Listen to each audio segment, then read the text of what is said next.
ಎಲ್ರಿಗೂ ನಮಸ್ಕಾರ ಸ್ನೇಹಿತರೆ.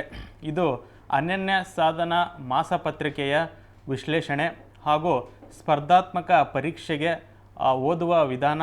ಇವತ್ತು ನಾವು ಸೆಪ್ಟೆಂಬರ್ ತಿಂಗಳಿನ ಮಾಸಪತ್ರಿಕೆಯಲ್ಲಿ ಇರ್ತಕ್ಕಂತಹ ಮುಖ್ಯವಾದ ವಿಷಯಗಳನ್ನು ನೋಡೋಣ ಹಾಗೂ ಯಾವ ರೀತಿ ಇಲ್ಲಿರ್ತಕ್ಕಂತಹ ವಿಷಯಗಳನ್ನು ನಮ್ಮ ಸ್ಪರ್ಧಾತ್ಮಕ ಪರೀಕ್ಷೆಗೆ ಯಾವ ರೀತಿ ನಾವು ಓದಬೇಕು, ಯಾವ ರೀತಿ KS ಮೇನ್ಸ್ ಮತ್ತು IAS ಮೇನ್ಸಿಗೆ ಇಲ್ಲಿರ್ತಕ್ಕಂಥ ವಿಷಯಗಳನ್ನು ಲಿಂಕ್ ಮಾಡಿ ಓದಬೇಕು ಅಂತಕ್ಕಂಥದ್ದನ್ನು ನಾವು ಕಲಿಯೋಣ.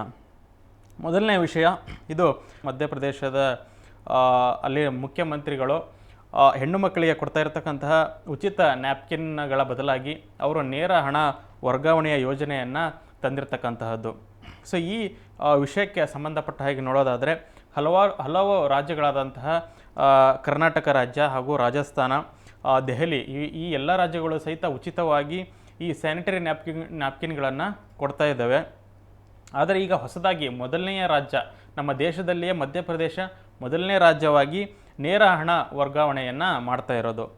ಈ ಸ್ಕೀಮಲ್ಲಿ ಅವರು 300 ರೂಪಾಯಿಯನ್ನು ವರ್ಗಾಯಿಸ್ತಾರೆ ಒಂದು ವರ್ಷಕ್ಕೆ, ಮತ್ತು 7ರಿಂದ 12ನೇ ತರಗತಿಯ ಹೆಣ್ಣು ಮಕ್ಕಳಿಗೆ ಈ ಒಂದು ಹಣ ವರ್ಗಾವಣೆಯನ್ನು ಆಗ್ತಾ ಇರತಕ್ಕಂತಹದ್ದು. ಈ ಒಂದು ವಿಷಯವನ್ನು ಬಿಟ್ಟು ನಾವು ನಮ್ಮ ಸ್ಪರ್ಧಾತ್ಮಕ ಪರೀಕ್ಷೆಗೆ ಬೇಕಾದಂಥ ಇನ್ನೂ ಹಲವಾರು ವಿಷಯಗಳನ್ನು ನಾವು ತಿಳ್ಕೊಬೇಕಾಗಿದೆ. ಅದು ಮೊದಲನೇದಾಗಿ ಮಧ್ಯಪ್ರದೇಶದ ಬಗ್ಗೆ ನಾವು ತಿಳ್ಕೊಳ್ಳೋಣ. ಈ ಮಧ್ಯಪ್ರದೇಶದ ಬಾರ್ಡ್ರನ್ನ ನಾವು ನೋಡ್ತಾ ಹೋದರೆ ಇದು ಗುಜರಾತ್ಗೆ ಮತ್ತು ರಾಜಸ್ಥಾನ, ಅದಾದಮೇಲೆ ಉತ್ತರ ಪ್ರದೇಶ, ಅದಾದಮೇಲೆ ಛತ್ತೀಸ್ಗಢ ಮತ್ತು ಮಹಾರಾಷ್ಟ್ರ, ಈ 5 ರಾಜ್ಯಗಳಿಗೆ ತನ್ನ ಬಾರ್ಡ್ರನ್ನು ಹೊಂದಿಕೊಂಡು ಇರತಕ್ಕಂತಹದ್ದು. ಬಹಳ ಸೂಕ್ಷ್ಮವಾಗಿ ನಾವಿಲ್ಲಿ ಗಮನಿಸಿದರೆ ಇಲ್ಲಿ ಬಿಹಾರ್ಗೆ ಬಾರ್ಡರ್ ಟಚ್ ಆಗ್ತಾ ಇಲ್ಲ, ಅದಾದಮೇಲೆ ಜಾರ್ಖಂಡ್ಗೂ ಸಹಿತ ಟಚ್ ಆಗ್ತಾ ಇಲ್ಲ. ಇದನ್ನು ಸ್ವಲ್ಪ ಅಬ್ಸರ್ವ್ ಮಾಡಬೇಕು. ಅಬ್ಸರ್ವ್ ಮಾಡಿ ಕೇವಲ 5 ರಾಜ್ಯಗಳು, ಗುಜರಾತು, ರಾಜಸ್ಥಾನ, ಅದಾದಮೇಲೆ ಮಹಾರಾಷ್ಟ್ರ, ಆಮೇಲೆ ಛತ್ತೀಸ್ಗಢ, ಈ 5 ರಾಜ್ಯಗಳಿಗೆ ಮಾತ್ರ ತನ್ನ ಬಾರ್ಡರನ್ನು ಹೊಂದಿಕೊಂಡಿರ್ತಕ್ಕಂತಹದ್ದು. ಅದಾದಮೇಲೆ ಈ ಒಂದು ಸ್ಯಾನಿಟರಿ ನ್ಯಾಪ್ಕಿನ್ ಬಗ್ಗೆ ನೋಡೋದಾದರೆ ನಮ್ಮ ರಾಜ್ಯದ ಹಲವು ಯೋಜನೆಗಳಿರ್ತಕ್ಕಂತಹದ್ದು. ಶುಚಿ ಯೋಜನೆ ಅಂಥೇಳಿ, ಶುಚಿ ಯೋಜನೆಯಲ್ಲಿ ಉಚಿತವಾಗಿ ಸ್ಯಾನಿಟರಿ ನ್ಯಾಪ್ಕಿನ್ಗಳನ್ನು ವಿತರಿಸ್ತಕ್ಕಂತಹದ್ದು. ಇದು 10ರಿಂದ 18 ವರ್ಷದ ಹೆಣ್ಣು ಮಕ್ಕಳಿಗೆ ವಿತರಿಸ್ತಾ ಇರೋದು. ಅದಾದಮೇಲೆ ಶುಚಿ ನನ್ನ ಮೈತ್ರಿ ಅಂಥೇಳಿ ಇತ್ತೀಚೆಗೆ ಬಂದಿರತಕ್ಕಂಥ ಹೊಸ ಯೋಜನೆ. ಇದರಲ್ಲಿ ಮೆನ್ಸ್ಟ್ರಲ್ ಕಪ್ಸ್ಗಳನ್ನು ವಿತರಣೆ ಮಾಡ್ತಾ ಇರತಕ್ಕಂತಹದ್ದು. ಶುಚಿ ಮತ್ತು ಶುಚಿ ನನ್ನ ಮೈತ್ರಿಯಲ್ಲಿ ಒಂದಿಷ್ಟು ಬದಲಾವಣೆ ಇದ್ದಾವೆ. ಶುಚಿಯಲ್ಲಿ ಕೇವಲ ಸ್ಯಾನಿಟರಿ ನ್ಯಾಪ್ಕಿನ್ಗಳನ್ನು ಉಚಿತವಾಗಿ ಕೊಡ್ತಾಯಿದ್ರು. ಈ ಶುಚಿ ನನ್ನ ಮೈತ್ರಿಯಲ್ಲಿ ಸ್ಯಾನಿಟರಿ ಕಪ್ಸ್ಗಳನ್ನು ವಿತರಣೆ ಮಾಡ್ತಾ ಇರೋದು. ಅದಾದಮೇಲೆ ಮಧ್ಯಪ್ರದೇಶದ ವಿಚಾರಕ್ಕೆ ಬರೋದಾದರೆ ನಾವು ಟ್ರಾಫಿಕ್ ಆಫ್ ಕ್ಯಾನ್ಸರನ್ನು ಕೇಳಿದ್ದೀವಿ. ನಾವು ಭೂಗೋಳಶಾಸ್ತ್ರದಲ್ಲಿ ಟ್ರಾಫಿಕ್ ಆಫ್ ಕ್ಯಾನ್ಸರನ್ನು ನಾವು ನೋಡಿರ್ತೀವಿ. 23.5 ಡಿಗ್ರಿಯಲ್ಲಿ ಹಾದು ಹೋಗ್ತಕ್ಕಂಥ ಈ ಟ್ರಾಫಿಕ್ ಆಫ್ ಕ್ಯಾನ್ಸರು ಇದು ಗುಜರಾತು, ಮಧ್ಯಪ್ರದೇಶ, ಅದಾದಮೇಲೆ ಛತ್ತೀಸ್ಗಢ, ಜಾರ್ಖಂಡು, ವೆಸ್ಟ್ ಬೆಂಗಾಳು, ಅದಾದಮೇಲೆ ತ್ರಿಪುರಾ ಮತ್ತು ಮಿಜೋರಾಮು. ಈ ಇಷ್ಟು ರಾಜ್ಯಗಳಿಂದ ಈ ಟ್ರಾಫಿಕ್ ಆಫ್ ಕ್ಯಾನ್ಸರ್ ಹಾದು ಹೋಗ್ತಕ್ಕಂಥದ್ದು. ಇದನ್ನು ಸಹಿತ ನೆನಪಿಟ್ಕೊಳ್ಳಿ. ಅದಾದಮೇಲೆ ಇನ್ನೊಂದು ಮಧ್ಯಪ್ರದೇಶದ ವಿಚಾರಕ್ಕೆ ಬರೋದಾದರೆ ಇತ್ತೀಚೆಗೆ ಆಫ್ರಿಕಾದಿಂದ ತಂದಂತಹ ಚೀತಾಗಳು, ನಮೀಬಿಯಾದಿಂದ ತಂದಂತಹ ಈ ಚೀತಾಗಳನ್ನು ಕೂನೋ ಪಾಲ್ಪುರ್ ಅಂತಕ್ಕಂಥ ರಾಷ್ಟ್ರೀಯ ಉದ್ಯಾನವನದಲ್ಲಿ ಬಿಡಲಾಯಿತು. ಅದನ್ನು ಸಹಿತ ನೆನಪಿಟ್ಕೋಬೇಕು. ಅದಾದಮೇಲೆ ಹುಲಿಗಳ ಸಂಖ್ಯೆಗೆ ಬರೋದಾದರೆ ಮಧ್ಯಪ್ರದೇಶ ನಮ್ಮ ಭಾರತದಲ್ಲಿಯೇ ಅತಿ ಹೆಚ್ಚು ಹುಲಿಗಳನ್ನು ಹೊಂದಿರತಕ್ಕಂತಹ ರಾಜ್ಯ. ಸುಮಾರು 785 ಹುಲಿಗಳು ಈ ಮಧ್ಯಪ್ರದೇಶದ ರಾಜ್ಯದಲ್ಲಿ ಇರತಕ್ಕಂತಹದ್ದು. ಅದಾದಮೇಲೆ 2ನೇ ಸ್ಥಾನ ಕರ್ನಾಟಕಕ್ಕೆ ಇರತಕ್ಕಂತಹದ್ದು, 563 ಹುಲಿಗಳು. 3ನೇ ಸ್ಥಾನ ಇರತಕ್ಕಂತಹದ್ದು ಉತ್ತರಾಖಂಡ್ಗೆ, ಅಲ್ಲಿ 560 ಹುಲಿಗಳು ಇರತಕ್ಕಂತಹದ್ದು. ಅದಾದಮೇಲೆ ಮಧ್ಯಪ್ರದೇಶದ ಇನ್ನೊಂದು ವಿಶೇಷತೆ ಅಂತ ಹೇಳಿದರೆ ಅದು ಇಂಡೋರ್ ಸಹಿತ ನ್ಯೂಸಲ್ಲಿರ್ತಕ್ಕಂತಹದ್ದು. ನಾವು ಈ ಸ್ವಚ್ಛ ಸರ್ವೇಕ್ಷಣ ಅಂಥೇಳಿ ಒಂದು ಯೋಜನೆ ಏನಿದೆ, ಸ್ವಚ್ಛ ಸರ್ವೇಕ್ಷಣ,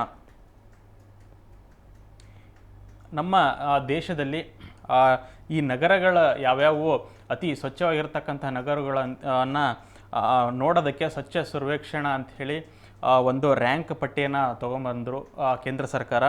ಅದರಲ್ಲಿ ಈ ಇಂಡೋರ್ ಅಂತಕ್ಕಂಥ ನಗರ ಏನಿದೆ ಇದು ಸತತ 7ನೇ ಬಾರಿ ಈ ಒಂದು ಮೊದಲನೇ ಸ್ಥಾನವನ್ನು ಪಡ್ಕೊಂಡಿರ್ತಕ್ಕಂಥ ಈ ಸ್ವಚ್ಛ ಸರ್ವೇಕ್ಷಣೆಯ ಯೋಜನೆಯಲ್ಲಿ ಸತತವಾಗಿ 7ನೇ ಸಾರಿ ಮೊದಲ ಸ್ಥಾನವನ್ನು ಪಡ್ಕೊಂಡಿರ್ತಕ್ಕಂತಹದ್ದು. ಸೊ ಅದಾದಮೇಲೆ ಇಲ್ಲಿ ಕೊಟ್ಟಿರ್ತಕ್ಕಂತಹ ಅನನ್ಯ ಸಾಧನೆಯ ಮ್ಯಾಗ್ಝಿನಲ್ಲಿ ರಾಣಿ ದುರ್ಗಾವತಿಯ ಬಗ್ಗೆಯೂ ಸಹಿತ ಉಲ್ಲೇಖಿಸಲಾಗಿದೆ. ಸೊ ನಾವು ರಾಣಿ ದುರ್ಗಾವತಿಯ ಬಗ್ಗೆಯೂ ಸಹಿತ ಒಂದು ಸ್ವಲ್ಪ ತಿಳ್ಕೋಬೇಕು. ಅವಳು ಈ ಗೋಂಡ್ವಾನ ರಾಜ್ಯವನ್ನು ಮೊಘಲರಿಂದ ರಕ್ಷಿಸತಕ್ಕಂತಹ ಕೀರ್ತಿ ಈ ರಾಣಿ ದುರ್ಗಾವತಿಗೆ ಸೇರ್ತದೆ. ಸೊ ಅವಳ ಬಗ್ಗೆಯೂ ಸಹಿತ ನಾವು ತಿಳ್ಕೋಬೇಕಾಗತ್ತೆ.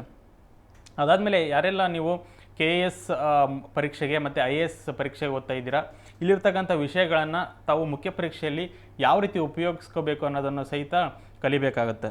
ಸೊ ಇಲ್ಲಿ ನಾವು ಈ ಸ್ಯಾನಿಟರಿ ನ್ಯಾಪ್ಕಿನ್ಗಳ ವಿಚಾರಕ್ಕೆ ಬರೋದಾದರೆ ಇದನ್ನು ಹೆಣ್ಣು ಮಕ್ಕಳ ಆರೋಗ್ಯದ ವಿಚಾರಕ್ಕೆ ನಾವು ಇಲ್ಲಿ ಹೋಲಿಸ್ಕೋಬೋದು. ಅದಾದಮೇಲೆ ನೇರ ಹಣ ವರ್ಗಾವಣೆ ಅಥವಾ ಡೈರೆಕ್ಟ್ ಬೆನಿಫಿಟ್ ಟ್ರಾನ್ಸ್ಫರ್ ಅಂತ ಏನು ಹೇಳ್ತೀವಿ, ಸೊ ಅದನ್ನು ಸಹಿತ ನಾವು ಉಪಯೋಗಿಸ್ಕೋಬೋದು. ಅದಾದಮೇಲೆ ಭ್ರಷ್ಟಾಚಾರವನ್ನು ತಡೆಗಟ್ಟಲು, ಉದಾಹರಣೆಗೆ ನಾವು ಡೈರೆಕ್ಟ್ ಬೆನಿಫಿಟ್ ಟ್ರಾನ್ಸ್ಫರ್ ಇಲ್ಲಪ್ಪ ಅಂತ ಹೇಳಿದರೆ ಅಲ್ಲಿ ಹಲವಾರು ಭ್ರಷ್ಟಾಚಾರದ ಆರೋಪಗಳನ್ನು ನಾವು ಕೇಳೋದುಂಟು. ಸೊ ಆ ಒಂದು ಭ್ರಷ್ಟಾಚಾರವನ್ನು ತಡೆಗಟ್ಟೋದಕ್ಕೂ ಸಹಿತ ಈ ಒಂದು ಉದಾಹರಣೆಯನ್ನಾಗಿ ನಾವು ಉಪಯೋಗಿಸ್ಕೋಬೋದು. ನಂತರ 2ನೇ ವಿಷಯಕ್ಕೆ ಬರೋದಾದರೆ ಇಲ್ಲಿ ಪ್ರಧಾನಿ ಮೋದಿಯವರಿಂದ 109 ಹೊಸ ಬೆಳೆಯ ತಳಿಗಳನ್ನು ಅನಾವರಣವನ್ನು ಮಾಡಲಾಗಿದೆ. ಸೊ ಇಲ್ಲಿ ನಮ್ಮ ಅನನ್ಯ ಸಾಧನಾ ಮ್ಯಾಗ್ಝಿನ್ನಲ್ಲಿ ಕೊಟ್ಟಿರ್ತಕ್ಕಂತಹ ವಿಷಯದಲ್ಲಿ ಈ 109 ಹೊಸ ತಳಿಗಳನ್ನು ತಂದಿರತಕ್ಕಂತಹದ್ದು Indian Council of agriculture research ಅಂತ ಹೇಳ್ತೀವಿ. ಇದು ಈ ICAR ಬಗ್ಗೆ ನಾವು ತಿಳ್ಕೊಳ್ಳೋದಾದರೆ ಇದು ಮಿನಿಸ್ಟ್ರಿ ಆಫ್ ಅಗ್ರಿಕಲ್ಚರ್ ಅಡಿ ಕೃಷಿ ಸಂಶೋಧನೆ ಮತ್ತು ಶಿಕ್ಷಣ ಇಲಾಖೆ, ಈ ಒಂದು ಇಲಾಖೆಯಡಿ ಬರ್ತಕ್ಕಂತಹ ಒಂದು ಸ್ವಾಯತ್ತ ಸಂಸ್ಥೆ ಇದು ICAR. ಇದು ಸ್ಥಾಪನೆಯಾಗಿದ್ದು 1929ರಲ್ಲಿ ಮೊದಲು ಸ್ಥಾಪನೆ ಆಗುತ್ತೆ. ಬ್ರಿಟಿಷರ ಕಾಲದಲ್ಲಿ ಸ್ಥಾಪನೆ ಆದಾಗ ಇದನ್ನು imperial council of agriculture research ಅಂತ ಹೇಳಿ ಕರೀತಾ ಇದ್ದರು. ಸೊ ಈ ICAR ಏನಿದೆ ಇದು ಸೊಸೈಟಿ ರಿಜಿಸ್ಟ್ರೇಷನ್ ಕಾಯ್ದೆ 1860 ಏನಿದೆ ಆ ಒಂದು ಕಾಯ್ದೆಯಡಿ ಇದನ್ನು ರಿಜಿಸ್ಟರ್ ಮಾಡಲಾಗಿದೆ ಅಥವಾ ಇದನ್ನು ಸ್ಥಾಪನೆಗೆ ತರಲಾಗಿದೆ. ಮತ್ತು ಇದೊಂದು ಸ್ವಾಯತ್ತ ಸಂಸ್ಥೆಯೂ ಹೌದು. ಇದನ್ನು ನಾವು ಅಟೋನಮಸ್ ಅಂತ ಹೇಳ್ತೀವಿ, ಸ್ವಾಯತ್ತ ಸಂಸ್ಥೆ. ಸೊ ಇದು ICARನ ಬಗ್ಗೆ ನಾವು ತಿಳ್ಕೊಬೇಕಾಗಿರೋದು. ಅದಾದಮೇಲೆ ಇಲ್ಲಿ ಕೊಟ್ಟಿರ್ತಕ್ಕಂಥ ವಿಷಯನ ನೋಡಿದರೆ ಈ ಒಂದು 109 ಬೆಳೆಯ ತಳಿಗಳನ್ನು ಏನು ತೊಗೊಂಬಂದಿದ್ದಾರೆ ಇದರ ವಿಶೇಷತೆಗಳು ಏನಪ್ಪ ಅಂತ ಹೇಳಿದರೆ ಇದು ಇವತ್ತಿನ ಹವಾಮಾನಕ್ಕೆ ಹೊಂದಿಕೊಳ್ತಕ್ಕಂತಹ ಗುಣಗಳನ್ನು ಹೊಂದಿದೆ. ಅದಾದಮೇಲೆ ಮಕ್ಕಳ ಪೌಷ್ಟಿಕಾಂಶ ಮತ್ತು ಹೆಣ್ಣು ಮಕ್ಕಳ ಪೌಷ್ಟಿಕಾಂಶದ ದೃಷ್ಟಿಯೊಂದಿಗೆ ಈ ಒಂದು ಬೆಳೆಗಳು ಸಹಿತ ಸಹಾಯ ಮಾಡಲಿದ್ದಾವೆ. ಸೊ ಇಲ್ಲಿ ಕೆಲವೊಂದಿಷ್ಟು ಮುಖ್ಯವಾದ ಹೆಸರುಗಳನ್ನು ಇಲ್ಲಿ ಕೊಟ್ಟಿರೋದು ಪೂಜಾ 1801, ಅದಾದಮೇಲೆ ಪೂಸಾ 2002, ಅದಾದಮೇಲೆ ಗಿರ್ನಾರ್ 6 ಮತ್ತು ನಂದ್ಯಾಲ್ 1267. ಸೊ ಈ ಪೂಜಾ ಮತ್ತು ಪೂಸಾ ತಳಿಗಳಿದ್ದಾವೆ, ಇದು ರಾಗಿಯ ತಳಿಗಳಾಗಿರ್ತಕ್ಕಂತಹದ್ದು.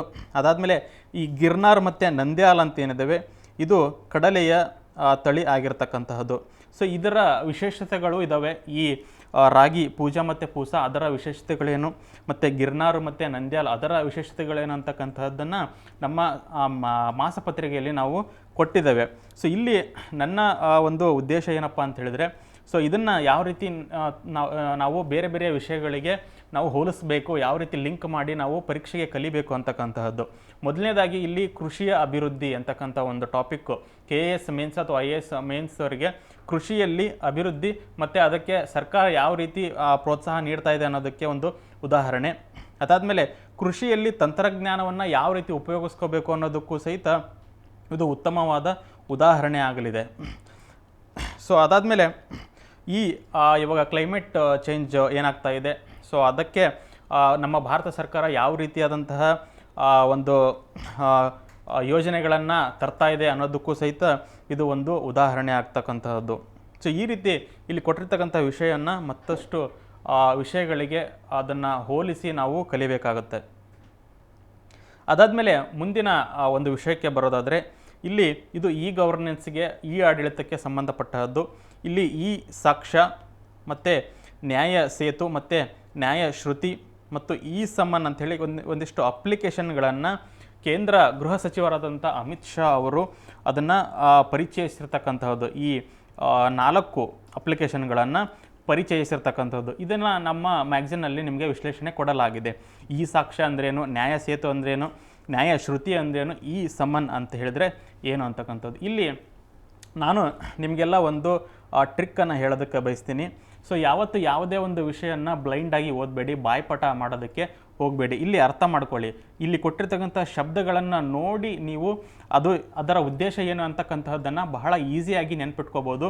ಅದಾದಮೇಲೆ MCQs ಕ್ವಶನ್ಸ್ ಏನಿರ್ತವೆ ಅಲ್ಲಿ ನೀವು ಈಸಿಯಾಗಿ ಎಲಿಮಿನೇಟ್ ಮಾಡ್ತಕ್ಕಂತಹದ್ದು, ಅಲ್ಲಿ ಸರಿಯಾದ ಉತ್ತರವನ್ನು ಕಂಡುಹಿಡ್ತಕ್ಕಂಥದ್ದನ್ನು, ಒಂದಿಷ್ಟು ನಿಮ್ಮ ಕಾಮನ್ ಸೆನ್ಸನ್ನು ಯೂಸ್ ಮಾಡ್ತಕ್ಕಂತಹದ್ದನ್ನು ನೀವು ಕಲಿಬೋದಿಲ್ಲಿ. ಸೊ ಮೊದಲನೇದಾಗಿ ನೋಡಿ, ಈ ಸಾಕ್ಷ್ಯ ಅಂಥೇಳಿ ಒಂದು ಅಪ್ಲಿಕೇಶನ್ ಏನಿದೆ, ಇದರ ವಿಸ್ತರಣೆ ಹೇಳುತ್ತೆ ನಮಗೆ. ಈ ಸಾಕ್ಷ್ಯ ಅಂತ ಹೇಳಿದ್ರೆ ಇದು ಸಾಕ್ಷಿಗಳನ್ನು ಇಡಲಿಕ್ಕೆ ಇರತಕ್ಕಂಥ ಒಂದು ಡಿಜಿಟಲ್ ಅಪ್ಲಿಕೇಶನ್ನು. ಸಾಕ್ಷಿಗಳು ವಿಡಿಯೋ ರೂಪದಲ್ಲಿ ಆಗಿರ್ಬೋದು ಅಥವಾ ಇನ್ಯಾವುದೋ ಎಲೆಕ್ಟ್ರಾನಿಕ್ ಮೂಲದಲ್ಲಿ ಇರತಕ್ಕಂತಹ ಸಾಕ್ಷಿಗಳನ್ನು ಒಂದು ಕಡೆ ಇಡೋದಕ್ಕೆ ಒಂದು ಅಪ್ಲಿಕೇಶನ್ ಇದು ಈ ಸಾಕ್ಷ್ಯ ಅಂಥೇಳಿ ಹೆಸರು.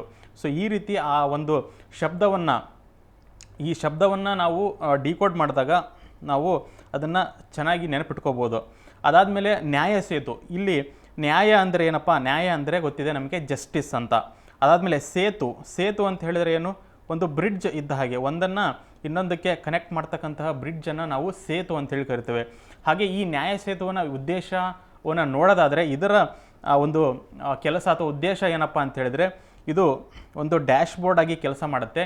ಈ ಡ್ಯಾಶ್ ಬೋರ್ಡಲ್ಲಿ ನಮಗೆ ಪೊಲೀಸ್ ವಿಚಾರಣೆಗಳು, ಹಾಗೆ ಅದಾದಮೇಲೆ ವೈದ್ಯಕೀಯ ವಿಚಾರಗಳು, ಅದಾದಮೇಲೆ ನ್ಯಾಯಶಾಸ್ತ್ರ ಅಥವಾ ಫೋರೆನ್ಸಿಕ್ಸ್ ಅಂತೇನು ಹೇಳ್ತೀವಿ ಅದು, ಅದಾದಮೇಲೆ ಕಾನೂನು ಕ್ರಮಗಳು ಅಥವಾ ಪ್ರಾಸಿಕ್ಯೂಷನ್ನಲ್ಲಿ ಏನೇನೆಲ್ಲ ಆಗುತ್ತೆ ಅದರ ವಿಚಾರಗಳಾಗಿರ್ಬೋದು. ಅದಾದಮೇಲೆ ಜೈಲಿನ ಮಾಹಿತಿಗಳು, ಪ್ರಿಸನ್ ಇನ್ಫಾರ್ಮೇಷನ್ ಅಥವಾ ಜೈಲು ಮಾಹಿತಿ, ಇವೆಲ್ಲವನ್ನು ಒಟ್ಟಾಗಿ ಒಂದು ಕಡೆ ಸೇರಿಸೋದೇ ಈ ನ್ಯಾಯ ಸೇತುವಿನ ಉದ್ದೇಶ. ಸೊ ಇಲ್ಲಿ ನೋಡಿ, ಇದರ ಉದ್ದೇಶ ಎಲ್ಲ ಈ ಮಾಹಿತಿಗಳನ್ನು ಒಂದು ಕಡೆ ಸೇರಿಸೋದು ಮತ್ತು ಸೇತು ಅಥವಾ ಬ್ರಿಡ್ಜ್ ಅಂತಕ್ಕಂಥದ್ದು ಬಹಳ ಹೋಲಿಕೆ ಆಗ್ತಕ್ಕಂಥದ್ದು. ಸೊ ಅದಕ್ಕೋಸ್ಕರ ಈ ಶಬ್ದಗಳನ್ನು ನೀವು ಡಿಕೋಡ್ ಮಾಡಿದಾಗ ಇದರ ಉದ್ದೇಶವನ್ನು ನೆನ್ಪಿಟ್ಕೊಳ್ಳೋದಕ್ಕೆ ನಿಮಗೆ ಸಹಾಯ ಆಗುತ್ತೆ. ಅದಾದಮೇಲೆ ಪರೀಕ್ಷೆಯಲ್ಲಿ ಉತ್ತರವನ್ನು ಕಂಡುಹಿಡೋದಕ್ಕೆ, ಅದನ್ನು ಎಲಿಮಿನೇಟ್ ಮಾಡೋದಕ್ಕೆ ಸಹಿತ ನಿಮಗೆ ಸಹಾಯ ಆಗುತ್ತೆ. ಅದಾದಮೇಲೆ ಮುಂದೆ ಇರತಕ್ಕಂತಹದ್ದು ನ್ಯಾಯಶ್ರುತಿ. ಇಲ್ಲೂ ಸಹಿತ ನ್ಯಾಯ ಅಂದರೆ ಜಸ್ಟಿಸ್ಸು, ಶ್ರುತಿ ಅಂತ ಹೇಳಿದರೆ ಏನಪ್ಪ, ಕನ್ನಡದಲ್ಲಿ ಶ್ರುತಿ ಅಂತ ಹೇಳಿದರೆ ಏನು, ಕೇಳುವುದು ಅಂತ ಒಂದು ಅರ್ಥ ಬರುತ್ತೆ. ಸೊ ಈ ಒಂದು ನ್ಯಾಯಶ್ರುತಿಯ ಉದ್ದೇಶವನ್ನು ನೋಡೋದಾದರೆ ಇದರ ಉದ್ದೇಶ ಏನಪ್ಪ ಅಂತ ಹೇಳಿದರೆ ವಿಡಿಯೋ ಕಾನ್ಫರೆನ್ಸ್ ಮೂಲಕ ವಿಚಾರಣೆಗಳನ್ನು ಮಾಡೋದು, ವಿಡಿಯೋ ಕಾನ್ಫರೆನ್ಸ್ ಮೂಲಕ ವಿಚಾರಗಳನ್ನು ಮಾಡಿ ಆ ತ್ವರಿತಗತಿಯಲ್ಲಿ ಆ ಒಂದು ಸಮಸ್ಯೆಯನ್ನು ಪರಿಹರಿಸೋದಕ್ಕೆ ಈ ಒಂದು ನ್ಯಾಯಶ್ರುತಿಯ ಉಪಯೋಗ ಆಗ್ತಕ್ಕಂತಹದ್ದು. ಸೊ ಇಲ್ಲಿ ವಿಡಿಯೋ ಕಾನ್ಫರೆನ್ಸ್ ಅಂತ ಹೇಳಿದರೆ ಅಲ್ಲಿ ಒಂದು ಕೇಳ್ತಕ್ಕಂತಹದ್ದು, ಅದನ್ನು ವಿಚಾರಿಸ್ತಕ್ಕಂತಹದ್ದು, ಈ ಒಂದು ಅರ್ಥ ಕೊಡ್ತಕ್ಕಂತಹದ್ದು. ಸೊ ಶ್ರುತಿ ಮತ್ತು ಈ ವಿಡಿಯೋ ಕಾನ್ಫರೆನ್ಸ್ ಇವೆರಡೂ ಬಹಳ ಹೋಲಿಕೆ ಆಗ್ತಕ್ಕಂತಹದ್ದು.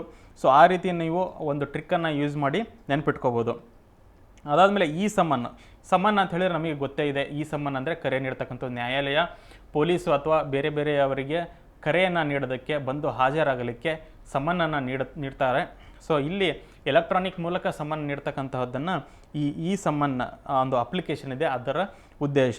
ಸೊ ಈ ರೀತಿ ಕೊಟ್ಟಿರ್ತಕ್ಕಂತಹ ಶಬ್ದಗಳನ್ನು ನೀವು ಅದನ್ನು ಬ್ರೇಕ್ ಡೌನ್ ಮಾಡಿ, ಅದನ್ನು ಡಿಕೋಡ್ ಮಾಡಿ, ಅದರ ಉದ್ದೇಶ ಜೊತೆಗೆ ಹೋಲಿಕೆ ಮಾಡಿ ನೀವು ನೆನ್ಪಿಟ್ಕೊಳ್ಳಿ. ಆವಾಗ ನಿಮಗೆ ಓದೋದು ಒಂದು ಕಷ್ಟ ಅಂತ ಹೇಳಿ ಅನಿಸೋದಿಲ್ಲ. ಸೊ ಇದಿಷ್ಟು ಇವತ್ತಿನ ಒಂದು ಅನನ್ಯ ಸಾಧನ ಮಾಸಪತ್ರಿಕೆಯ ವಿಶ್ಲೇಷಣೆ. ಎಲ್ರಿಗೂ ಧನ್ಯವಾದ.